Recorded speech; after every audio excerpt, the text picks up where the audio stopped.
Friends, இன்றைக்கி நம்ம வீடியோவில் எதை பற்றி பார்க்க போகிறோம்னா, நம்ம பைப் உடஞ்சி வினால் தண்ணி போயிட்டு இருந்துச்சு.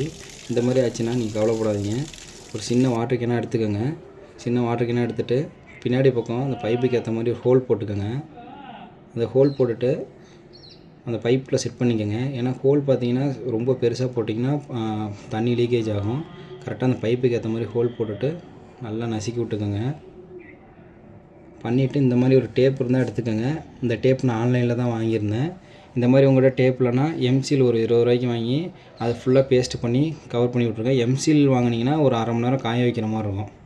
இந்த டேப் இருந்துச்சுன்னா உங்களுக்கு உடனடியாகவே நீங்கள் இது பண்ணலாம். நல்லா க்ரிப்பாக பிடிக்கும். இது ஆன்லைனில் தான் வாங்கியிருந்தேன். அப்புறம் அந்த மாதிரி ஒரு டேப் எடுத்துக்கோங்க. அந்த டேப் பார்த்திங்கன்னா கொஞ்சம் பட்டையாக இருக்கணும். அந்த டேப் வந்து சுத்தமேதே நம்ம ரொம்ப டைட்டாக இழுத்து சுற்றுங்க. நீங்கள் எவ்வளோக்கு டைட்டாக சுற்றுறீங்களோ அவ்வளோக்கு தண்ணி லீக்கேஜ் ஆகாமல் இருக்கும். அவ்வளோதான் ஃப்ரெண்ட்ஸ். நம்ம பழைய தொட்டியை நல்லா நீட்டாக கழுவி விட்டுட்டு தண்ணியை ரொப்பிட்டோம். இப்போ ஆன் பண்ணி பார்த்தா தண்ணி சூப்பராகவே வந்துச்சு. நம்ம வேணுங்கிற போது க்ளோஸ் பண்ணிக்கலாம், ஆன் பண்ணிக்கலாம். உங்களுக்கு யூஸ்ஃபுல்லாக இருந்தால் வீடியோ சேவ் பண்ணிவிட்டு மறக்காமல் நம்ம ஐடியா ஃபாலோ பண்ணுங்கள், ஷேர் பண்ணுங்கள், கமெண்ட் பண்ணுங்கள். Bye friends.